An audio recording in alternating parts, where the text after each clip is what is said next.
Welcome back to the Stephen Knight Show. Reminder, all over social media, Facebook, Twitter, Instagram, and of course, our official website is StephenKnightShow.com. And please subscribe to us on YouTube, the Stephen Knight Show.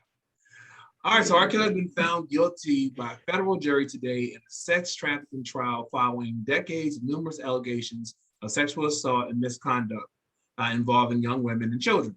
He was convicted on 9 charges that were based on the accusation that he ran a criminal enterprise comprised of managers and assistants beneath him who helped Kelly meet young women and girls for his sexual desires. A jury of 7 men and 5 women found R. Kelly guilty of racketeering after 2 days of deliberations, according to the Associated Press. Now, several of Kelly's accusers testified during the trial, alleging R. Kelly subjected them to perverse and sadistic acts while they were underage. While awaiting sentence for his case, R. Kelly is also facing legal troubles in Illinois and Minnesota, where he will also go to trial for alleged sex crimes.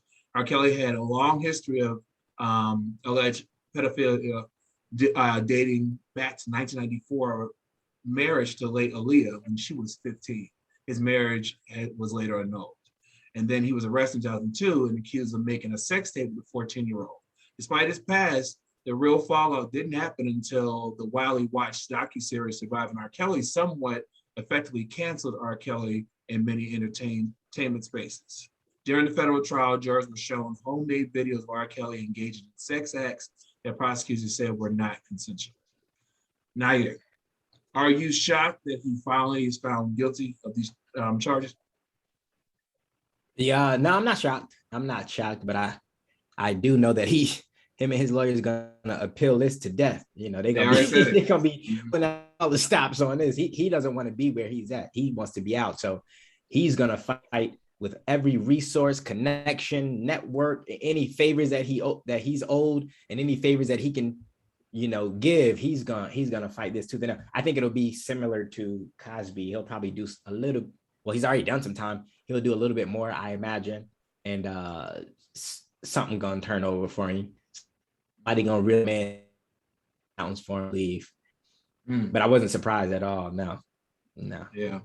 Lynia, were you surprised? Did you think that after the docu-series and all these things that it was just a matter of time? I zoned out on that.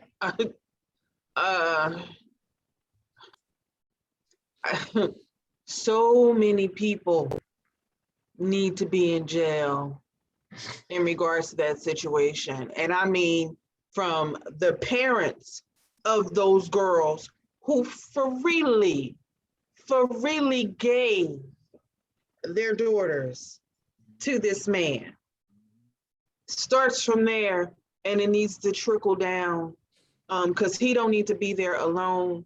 I will say this, he's made a lot of great music, and me personally, for a lot of the artists that he made music for, I'm not going to stop listening to their music because first of all, I'm separating the music from the man. I don't care what nobody say. Because they still got to eat. You know what I mean? Like, you can't stop them from eating because of what he did. You know what I mean? And he's been a part of, especially our generation. He's responsible for so many great hits for so many great people. So I think about that aspect of it. Good luck to him. You know what I mean? I don't know if Fleece Johnson is still in jail, but he can either do it the hard way or the easy way. The choice is his. I think he had it coming after the docuseries, especially when he started doing this. He's trying to play to the public court by doing an interview with Gail and doing those things, and it just didn't work out for him. And then now they have so many cases against him. I don't see him getting out anytime soon. They're saying he's facing decades in jail, but we'll see. It's not the same thing with Bill Cosby, and he's already out on technicality. So we'll see what happens. But I do agree with you, Lynia, when it comes to parents, some of these parents, because there was testimony that one of the parents they suggested to him coming up with a vibrator that has his music coming out of it. And he decided that he didn't want to go with that. He didn't think it was a good idea. So it's like, why are you pitching? You know what I mean? It's like, yeah, that was too much. Because you know they got something. Them parents got something. You got money. Mm-hmm. You know what I mean? You got something. They need a little bit of that. They need a little bit of that, you know, them hand-to-hand combats in jail for a little while. Right, right, exactly. Well, last Friday on The View, co-host Sonny Hostin and Navarro were abruptly pulled off the set on the airways as they were preparing to interview Vice President Kamala Harris. The incident caused the VP to be interviewed from elsewhere in the building without having to be on the show's actual set. Now, today, the incident was addressed head-on, and it was revealed that all the show hosts were repeatedly tested throughout the weekend, and turns out Sonny and Anna's test results were negative, so they had a false positive. Meaning results from Friday were false positive. The lady spoke about the situation, how it impacted them and their families within the moment. And even after they were offset, Sonny said it was very uncomfortable from the results to be released publicly before I even knew what was going on, before they verified, before I was tested again and again, and there were real life ramifications when things like that happen. Now, according to deadline, Sonny mentioned that her husband, who is a surgeon, he had to be pulled out of operating room when the news broke. She said, because God forbid he's operating on someone and he's COVID positive. She added that her children's school had to be alerted and that her parents were rushed quickly to get tested. Sonny continued that these sorts of real life things that were happening for me, and particularly triggered because not too long ago, she delivered usually at her in-laws' funeral. They both passed away of COVID-19. Anna spoke about the moment and said that her first thought was, oh my God, because I have just spent the day with Kamala Harris's sister, niece, and brother-in-law. And I'm thinking, type with Mary, and I'm going to wipe out the entire Harris family in 1 week. So I had to call them immediately and call the family because you don't want them to find out from TV. And of course they had. But, you know, one thing Anna also said was that when the story came out on Friday, you know, someone had tweeted it, you know, it was one of the news outlets tweeted it. Donald Trump Jr. retweeted it and said, now it's time to discuss obesity in this country.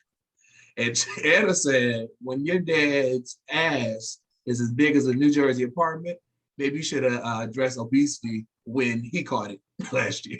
But, you know, Anna will clap back anytime. I didn't think about the ramifications of this happening. I understand why they did it so quick because the vice president was there. But when you look back at how this affected their family, Nayyir, do you think the View's management handled it as best when it happened in real time on Friday? They did pretty good. I think there's always room for opportunity, but they definitely, from how I just understood that, they did pretty good. I mean, there's always a little more you can do, I guess. Maybe the precautions more than the reactions should probably be set a little bit more firmly or a little bit more intuitively.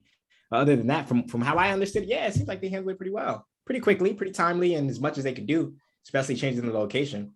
Mm-hmm. What do you think, Lynia? I call BS. You call BS? I call BS. Why? Because Sonny and Anna were gonna go for VP. And I'm saying that because of this whole Haiti situation. It's amazing how now all of a sudden, because this is when this happened. I call BS and you know, like, cause Sonny was very poignant in how she expressed herself about this Haiti situation. Her husband is Haitian. Right. And she was very poignant. I think it was last week. Mm-hmm. Anna spoke one, like, listen, I think that it was done intentionally to kind of slow things down and stop, especially those two, because they are so vocal. Right. When VP came. Quite possible. That's all that I'm saying. I think that it was intentional. And yes, why? So I saw what they wanted to see. In other words, I saw it how they wanted it to be seen. The narrative. What they did was, because I watched that show, what they did was they did their introduction, whatever, and they were talking excited that she was there, and they had mentioned, like you said, Lynia, that they were going to ask her about Haiti because they were so discussing how things have been done. They've been saying that leading up to this, them promoting her being on their Friday, and then they abruptly called them off stage. They said they were setting up for something, and then when they came back from commercial break, it was just Joy and Sarah, and Joy, she's the one that said that they tested positive for COVID. And then what they spend most of the show doing, having the audience ask them questions, right, random questions to kill time. And then the interview lasted it was a short interview because of time. And it's a live show. So really, they didn't even tell the audience to go home though. Like you just said, they got COVID. You ain't tell the audience to go home. And then I'm thinking they're on set with them. You know what I mean? Right? Why Joy and the other chick ain't leave? That's what I was thinking. They sit right next to him. So I thought about that. Now that you say it, yeah. I'm just saying. Wow. All right. Well, our last story. Good thing they are okay. But anyway, so while Nick Cannon has expressed no desire to slow down the baby making, he says that his therapist has other plans for him. According to New York Daily News, the father of 7 revealed that his therapist believes that he should practice celibacy after having all those kids, 4 of whom were born within a year span. Think about it. You can't be like, no, I'm done. Like, what if God says, you're not done? Nick told Entertainment Tonight before joking, but I'm not sitting out here planning it. My therapist says I should be celibate. Do you think it's a good idea after having 7 kids, 4 back-to-back in a year, Lynia? I need for him to sit down somewhere. I ain't saying get a vasectomy, but sit down somewhere, because let's be realistic. We know that you can take care of them financially. Right. But you can't give all of them the attention that they all need. They're all not getting 100% of you. They're only getting a part of you're not going to be able to do that. And you're dealing with their mothers. And I mean, I guess part of it bothers me is that you are laying with all these women. You're not protecting yourself. But I'm more upset at the women. But I guess if you get in the bag, why would you be mad? Because the only one he was married to that I'm not upset with is Mariah Carey, because they were married. And they planned it. Yeah, they planned it. But these other ones, that